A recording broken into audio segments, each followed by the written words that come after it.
Hello दोस्तों, एक बार फिर स्वागत है आपका हमारे चैनल पर। मेरा नाम है वरुण और हम बात कर रहे हैं इतिहास की। इतिहास में आधुनिक भारतीय इतिहास और हम बिल्कुल आजादी की ओर अग्रसर है। लेकिन कुछ कुछ प्रमुख चीजें हैं जिन्हें हमें डिस्कस करना बहुत जरूरी है, क्योंकि परीक्षा की दृष्टि से ये पूछ लिया जाता है। तो हम जो बात करने वाले हैं वो प्रमुख भारत और विदेशों में अलग अलग गुप्त समितियां बनाई गई थी, उनका गठन जो किया गया था भारत में आजादी की मांग के लिए, उनकी हम बात यहां पे करने वाले हैं।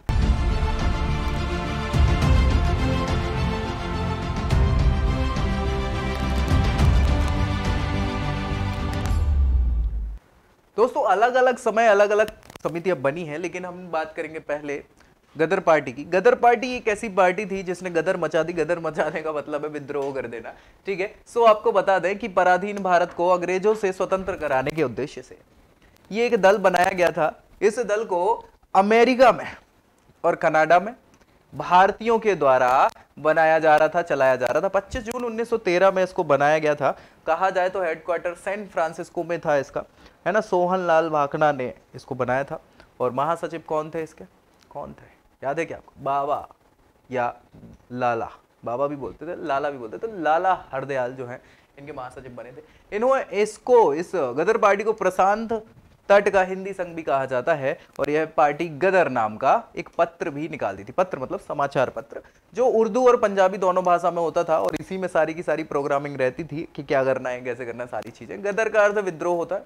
गदर मूवी तो देखी ही होगी ना। इसका मुख्य उद्देश्य भारत में क्रांति लाना हुआ करता था, और इसके लिए अंग्रेजी नियंत्रण से भारत को स्वतंत्र करना आवश्यक था। गदर पार्टी का हेडक्वार्टर कहां था भैया? सैन फ्रांसिस्को में स्थापित किया गया था। और इनके द्वारा एक युगांतर आश्रम का नाम से एक संस्था भी बनाई गई थी, जिसका कार्य क्या था? युवा भारतीयों को क्या करना? देशभक्ति की भावना से जगाना, अलख बढ़ाना और विद्रोह के लिए उन्हें प्रशिक्षित करना इनका काम हुआ करता था। इनके संस्थापक जो थे, अध्यक्ष थे सोहन सिंह भाखड़ा। ये पूछा गया क्वेश्चन है, याद रखिएगा। और महासचिव जो थे वो कौन थे? लाला हरदयाल।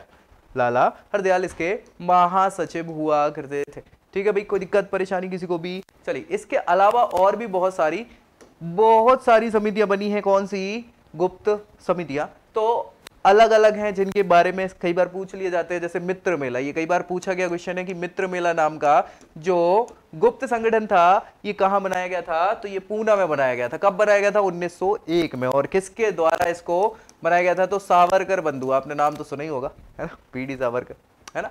चलिए, अनुशीलन समिति। देखो यार, ये नाम आपको कई बार कंफ्यूज कर देगा, क्योंकि अनुशीलन नाम से बहुत सारी अलग अलग गुप्त संस्थाएं बनी थी। एक ढाका में बनी थी, एक बंगाल में बनी थी, मिदनापुर में बनी थी, ठीक है। सो यहां पे अगर शुरुआती बात करें 1902 में प्रमथनाथ मित्र के द्वारा, है ना, कलकत्ता में इसको स्टैब्लिश किया गया था। एक आपने अरविंद घोष का नाम सुना होगा, अरविंदो घोष, है ना, अरविंदो घोष, है ना। बाघा जतिन इनको कहा जाता था, है ना। सूर्य सेन साहब, है ना, डॉक्टर था। और इसके अलावा भी बहुत सारे लोग थे। रास बिहारी बोस साहब भी इसके सदस्य हुआ करते थे। एक मिदनापुर में 1902 में ये स्टैब्लिश किया गया था ज्ञानेंद्रनाथ बोस के द्वारा, ठीक है। अभिनव भारत, भैया बहुत इंपॉर्टेंट है, कई बार पूछा गया क्वेश्चन है, इसीलिए याद रखना है। अभिनव भारत, वीडी सावरकर, पूना में ही 1904 में इसको स्टैब्लिश किया।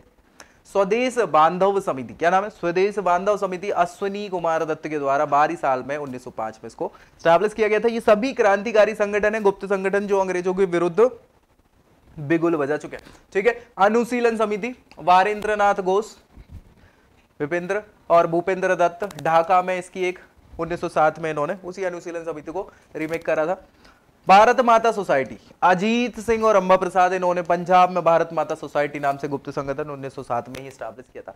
हिंदुस्तान रिपब्लिकन एसोसिएशन, HRA की तो हमने बात करी है, डिटेल में भी बात करी है क्रांतिकारी में। सचिंद्र नाथ सान्याल के द्वारा कानपुर में स्टैब्लिश किया गया था 1924 में। काकोरी कांड याद है आपको, है ना। फिर नौजवान सभा, नौजवान सभा भैया भगत सिंह के द्वारा पंजाब के लाहौर में बनाया गया था 1926 में। फिर वहीं इनका जो है चंद्रशेखर आजाद से मुलाकात होती है, सारी चीजें। तो फिर Hindustan socialist Republican association, HSRA बनाया जाता है। और फिर सैंडर्स हत्याकांड, बम विस्फोट, सारी चीजें चंद्रशेखर आजाद के द्वारा दिल्ली के फिरोज शाह कोटला मैदान में 1928 में यह है गुप्त संगठन बनाया जाता है। भाई ये प्रमुख संगठन थे भारत के, जिन्होंने क्या किया है कि भारत में क्रांति का बिगुल जगाया था और क्रांतिकारी घटनाओं को अंजाम दिया था। तो ऐसी ही रोचक जानकारी के लिए नेक्स्ट वीडियो में मिलते हैं, तब तक के लिए जय हिंद।